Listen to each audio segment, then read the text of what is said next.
Tales of the Fourth Grade Nothing. Chapter 3, The Family Dog. Nobody ever came right out and said that Fudge was the reason my father lost the Juicio account. But I thought about it. My father said he was glad to be rid of Mr. Garvey.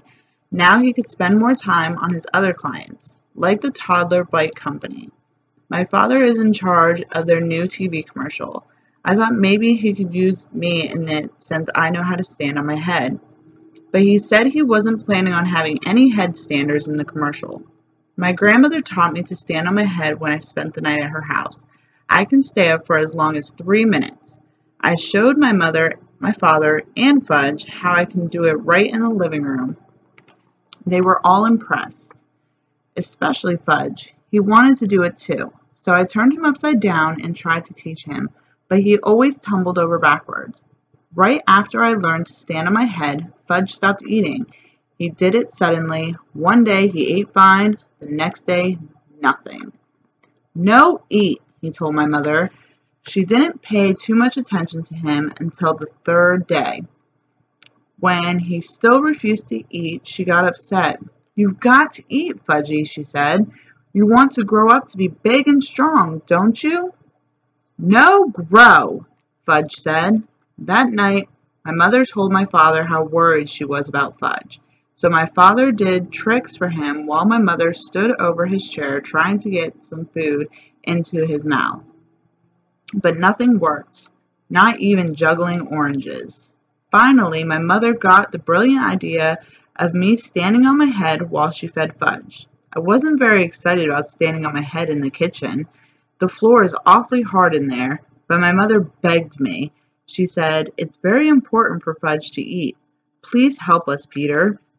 So I stood on my head. When Fudge saw me upside down, he clapped his hands and laughed. When he laughs, he opens his mouth. That's when my mother stuffed some baked potato into it. But the next morning, I put my foot down. "No.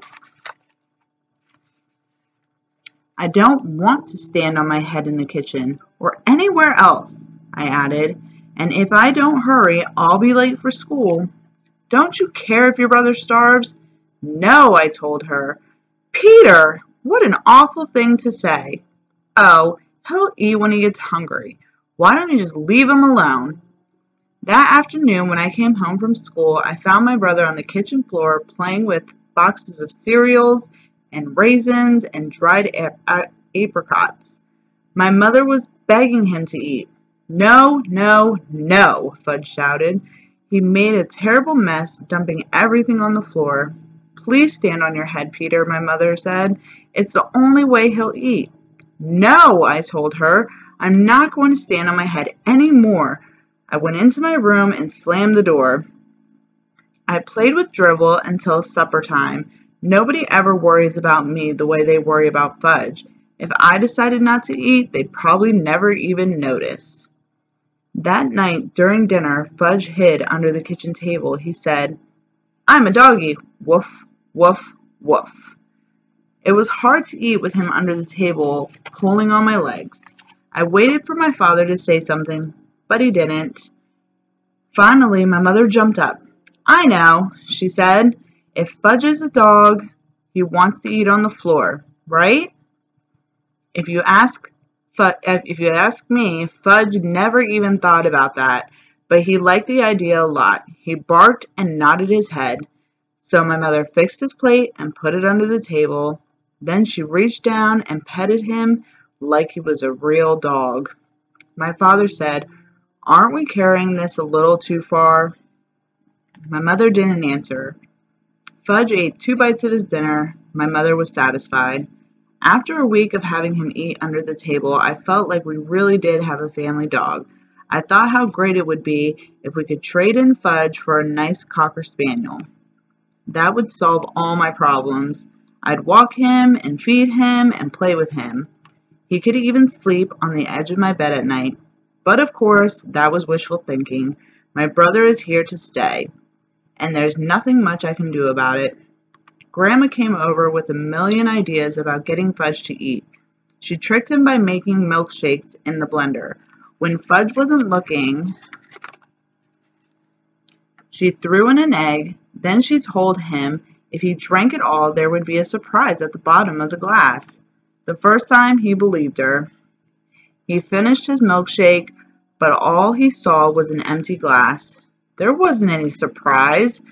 Fudge got so mad he threw the glass down. It smashed into little pieces. After that, Grandma left. The next day, my mother dragged Fudge to Dr. Cohn's office. He told her to leave him alone, that Fudge would eat when he got hungry. I reminded my mother that I told her the same thing, and for free. But I guess my mother didn't believe either one of us because she took Fudge to see 3 more doctors. None of them could find a thing wrong with my brother. One doctor even suggested that my mother cook Fudge his favorite foods. So that night, my mother broiled lamb chops just for Fudge. The rest of us ate stew. She served him the 2 little lamb chops on his plate under the table. Just the smell of them was enough to make my stomach growl. I thought it was mean of my mother to make them for Fudge and not for me. Fudge looked at his lamb chops for a few minutes, then he pushed his plate away. "No," he said, "no chops." "Fudgy, you'll starve," my mother cried. "You must eat." "No chops. Cornflakes," Fudge said. "Want cornflakes." My mother ran to get the cereal for Fudge. "You can eat the chops if you want them, Peter," she told me. I reached down and helped myself to the lamb chops. My mother handed Fudge his bowl of cereal, but he didn't eat it. He sat at my feet and looked up at me. He watched me eat his chops. "Eat your cereal," my father said. "No, no eat cereal," Fudge yelled. My father was really mad. His face turned bright red. He said, "Fudge, you will eat that cereal or you will wear it." This was turning out to be fun after all, I thought, and the lamb chops were really tasty. I dipped the bone in some ketchup and chewed away. Fudge messed around with his cereal for a minute, and then he looked at my father and said, "No eat, no eat, no eat." My father wiped his mouth with his napkin, pushed back his chair, and got up from the table. He picked up the bowl of cereal in one hand and Fudge in the other. He carried them both into the bathroom. I went along, nibbling on a bone, to see what was going to happen. My father stood Fudge in the tub and dumped the whole bowl of cereal right over his head. Fudge screamed. He sure can scream loud. My father motioned for me to go back to the kitchen. He joined us in a minute. We sat down and finished our dinner. Fudge kept on screaming. My mother wanted to go to him, but my father told her to stay where she was. He'd had enough of Fudge's monkey business at meal times. I think my mother really was relieved that my father had taken over. For once, my brother got what he deserved, and I was glad. The next day, Fudge sat at the table again, in his little red booster chair, where he belongs. He ate everything my mother put in front of him. "No more doggy," he told us, and for a long time after that, his favorite expression was, "Eat it or wear it." Chapter 4, My Brother the Bird. We live near Central Park. On nice days, I like to play there after school. I'm allowed to walk over by myself as long as I'm going to be with friends. My mother doesn't want me hanging around the park alone. For one thing, Jimmy Fargo has been mugged 3 times, twice for his bicycle and once for his money. Only he didn't have any to give the muggers. I've never been mugged, but sooner or later, I probably will be. My father's told me what to do. Give the muggers whatever they want and try not to get hit on the head. Sometimes, after you're mugged, you get to go to the police headquarters. You look at a bunch of pictures of crooks to see if you can recognize the guys that mugged you. I think it would be neat to look at all those pictures. It's not that I want to get mugged, because that could be really scary. It's just that Jimmy Fargo's always talking about his visit to police headquarters. My father got mugged once in a subway by 2 girls and a guy. They took his wallet and his briefcase. He still travels around by subway, but my mother doesn't. She sticks to buses and taxis. Both my mother and father are always warning me never to talk to strangers in the park because a lot of dope pushers hang around there. But taking dope, even dumber than smoking. So nobody's going to hook me. We live on the west side of the park. If I want to get to the zoo and the pony carts, I have to walk all the way through the east side. Sometimes my mother walks across the park with Fudge. He likes the animals a lot, especially the monkeys. He always likes the helium-filled balloons, but as soon as my mother buys him one, he lets it go. I think he likes to see it float up in the sky. My mother says that's a waste of money and she's not going to buy him any more balloons until he promises not to let go. On Sunday, the park is closed to traffic and you can ride your bicycle all over without worrying about being run down by some crazy driver. Even Fudge can ride. He has a little blue toddle bike, a present from my father's client. And when he's riding, he makes motorcycle noises. Vroom, vroom, vroom, he yells. In the fall, the leaves turn dark and drop off the trees. Sometimes there are big leaf piles on the ground. It's fun to jump around in them. I never saw bright red, yellow, and orange leaves until the day my father took us for a drive in the country. The reason the leaves don't turn bright colors in New York is the air pollution. And that's too bad, because yellow and orange and red leaves really look neat. One nice sunny afternoon, I called for Jimmy Fargo and we went to the park. Jimmy is the only kid on my block who's in my class at school, unless you count Sheila, and I don't. She lives in my building on the 10th floor. Henry, the elevator operator, is always making jokes about me and Sheila. He thinks we like each other. The truth is, I can't stand her. She's a real know-it-all, but I've discovered that most girls are.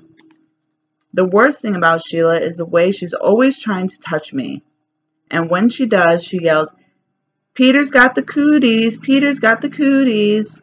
I don't believe in cooties anymore. When I was in 2nd grade, I used to examine myself to see if I had them, but I never found any. By 4th grade, most kids give up on cooties, but not Sheila. She's still going strong. So I have to keep a safe distance from her. My mother thinks Sheila is the greatest. She's so smart, my mother says, and someday she's going to be a real beauty.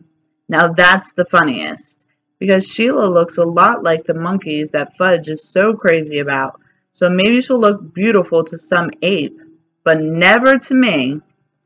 Me and Jimmy have this special group of rocks where we like to play when we're in the park.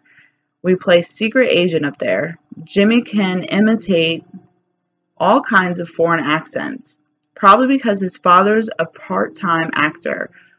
When he's not acting, he's teaching a class at City College. Today, when we got to our rocks, who should be perched up there but Sheila? She was pretending to read a book, but I think she was just waiting for me and Jimmy to find out what we'd do when we found her on our own personal rocks. "Hey, Sheila," I said, "those are our rocks." "Says who?" she asked. "Come on, Sheila," Jimmy said, climbing up. "You know me and Peter hang out here." "Too bad for you," Sheila said. "Oh, Sheila," I shouted, "go and find yourself another rock." "I like this one," she said, as if she owned the park. "So why don't you two go find another rock?" Just then, who should come tearing down the path but Fudge. My mother was right behind him, hollering, "Fudgy, wait for Mommy!" But when Fudge gets going, he doesn't wait for anybody. He was after some pigeons. "Birdie, here, Birdie," he called. That brother of mine loves birds, but he can't get it through his head that the birds aren't about to let him catch them. "Hi, Mom," I said. My mother stopped running. "Peter, am I glad to see you. I can't keep up with Fudge." Mrs. Hatcher, Sheila called, scrambling down from the rock. "I'll watch Fudge for you. I'll take very good care of him. Can I, Mrs. Hatcher? Oh, please. Sheila jumped up and down and begged some more. Jimmy gave me an elbow in the ribs. He thought that my mother would let Sheila watch Fudge, and then we'd be rid of her. We'd be free to play secret agent. But Jimmy didn't know that my mother would never trust Sheila with her dear little boy. Fudge, in the meantime, was screaming, "Come back, birdies! Come back to Fudgy!" Then my mother did a strange thing. She checked her watch and said, "You know, I do have to run back to the apartment. I forgot to turn on the oven." "Do you really think you could keep an eye on Fudge for just 10 minutes? "Of course I can, Mrs. Hatcher," Sheila said. "I know all about babysitting from my sister. Sheila's sister, Libby, is in the 7th grade. She's about as beautiful as Sheila. The only difference is she's bigger." My mother hesitated. "I don't know," she said. "I've never left Fudge before." She looked at me. "Peter." "What?" "Will you and Jimmy help Sheila watch Fudge while I run home for a minute?" "Oh, Mom, do we have to?" "Please, Peter, I'll be right back. I'll feel better if all 3 of you are watching him." "What do you say?" I asked Jimmy. "Sure," he answered. "Why not?" "But I'm in charge of Fudgy, aren't I?" Sheila asked my mother. "Well, I guess so," my mother said to Sheila. "You probably do know more about babysitting. Why don't you all take Fudge over to the playground? Then I'll know where to find you." "Swell, Mrs. Hatcher," Sheila said. "Don't you worry. Fudgy will be just fine." My mother turned to Fudge. Now you be a good boy for 10 minutes. Mommy will be right back, okay?" "Good boy," Fudge said. "Good, good, good." As soon as my mother was gone, Fudge took off. "Can't catch me," he hollered. "Can't catch Fudgy." "Go get him, Sheila," I said. "You're in charge, remember?" Me and Jimmy horsed around while Sheila ran after Fudge. When she caught him, we decided we better go to the playground like my mother said. It was a lot easier to keep an eye on him in a smaller place. Anyway, Fudge likes to climb on the jungle gym, and that way he can't get lost. As soon as we got to the playground, Sheila started chasing me. "Peter's got the cooties, Peter's got the cooties," she yelled. "Cut that out," I said. So she chased Jimmy. "Jimmy's got the cooties, Jimmy's got the cooties." Me and Jimmy decided to fight back. So what if she's a girl? She started it. We grabbed her by the arms. She squirmed and tried to get away from us, but we wouldn't let go. We hollered really loud, "Sheila's got the cooties, Sheila's got the cooties." All 3 of us were so busy fooling around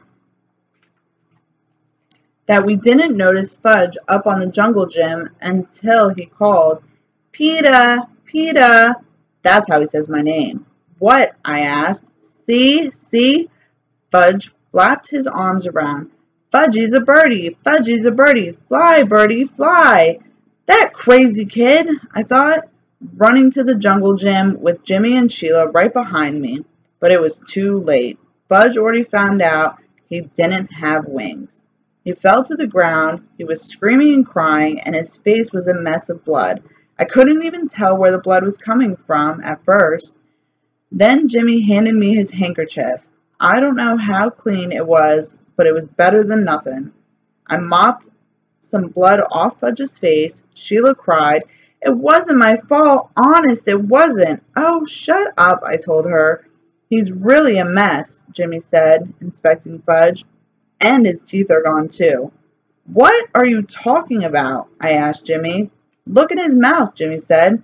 "Now while he's screaming. See?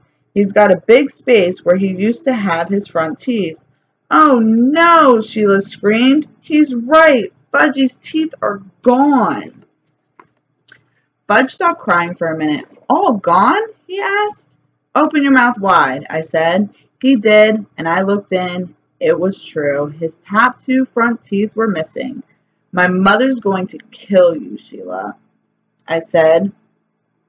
Was I glad I wasn't left in charge of my brother? Sheila cried louder. "But it was an accident. He did it himself. You better find his teeth, I said. Where should I look? Sheila asked. On the ground, stupid. Sheila crawled around looking for Fudge's teeth while I tried to clean up some more. See, Fudge said, showing me all his wounds. Boo-boo here and here, more boo-boo here. His knees and elbows were all scraped up. I'm going to get your mother, Jimmy hollered, running out of the playground. Good idea, I called. I just can't find them, Sheila said. Well, keep looking, I yelled. Honestly, Peter, there aren't any teeth here. All gone, Fudge asked again. Not all, I told him. Just 2. Fudge started to scream. Want my teeth! Want my teeth! Jimmy must have met my mother on her way back to the park because it only took about 2 minutes for her to get there. By that time, a whole crowd of kids had gathered around us. Most of them were crawling on the ground like Sheila, looking for Fudge's teeth. My mother picked up Fudge. Oh, my baby, my precious, my little love, she kissed him all over. Show Mommy where it hurts. Fudge showed her all his boo-boos. Then he said, all gone. What's all gone? My mother asked. His top 2 teeth, I said. Oh, no, my mother cried. Oh, my poor little angel. Sheila sniffled and said, I just can't find them, Mrs. Hatcher. I've looked everywhere, but Fudge's teeth are gone. He must have swallowed them, my mother said, looking into Fudge's mouth. Oh, Mrs. Hatcher, how awful. I'm sorry. I'm really very sorry, Sheila cried. What will happen to him? He'll be all right, Sheila, my mother said. I'm sure it was an accident. Nobody's blaming you. Sheila started bawling again. My mother said, let's go home now. I thought my mother was being pretty easy on Sheila. After all, she was left in charge. When we got home, Mom washed Fudge's cuts and scrapes with peroxide. Then she called Dr. Cohn. He told her to take Fudge to our dentist. So my mother called Dr. Brown's office and made an appointment for the next day. When that was done, she gave Fudge some socks to play with. I went into the kitchen to have a glass of juice. My mother followed me. Peter Warren Hatcher, she said. I'm sorry that I can't trust you for just 10 minutes. Me? I asked. Trust me? What's this got to do with me? My mother raised her voice. I left your brother with you for 10 minutes, and just look what happened. I'm disgusted with you. It was Sheila's fault, I said. You said Sheila was in charge. So how come you're mad at me, not Sheila? I just am, my mother shouted. I ran to my room and slammed the door. I watched Dribble walk around on his favorite rock. My mother's the meanest mother in the whole world, I told my turtle. She loves Fudge more than me. She doesn't even love me anymore. She doesn't even like me. Maybe I'm not her real son. Maybe somebody left me in a basket on her doorstep. My real mother's probably a beautiful princess. I'll bet she'd like to have me back. Nobody needs me around here, that's for sure. I didn't eat much supper that night, and I had a lot of trouble falling asleep. The next morning, my mother came into my room and sat on my bed. I didn't look at her. Peter, she said. I didn't answer. Peter, I said some things yesterday that I didn't really mean. I looked at her. Honest? I asked. Yes. You see, I was very upset over Fudge's accident, and I had to blame somebody, so I picked you. Yes, I said. You sure did. It wasn't your fault, though. I know that. It was an accident. It could have happened even if I had been in the playground myself. He wanted to fly, I said. He thought he was a bird. I don't think he'll try to fly again, my mother said. Me neither, I told her. Then we both laughed, and I knew she was my real mother after all.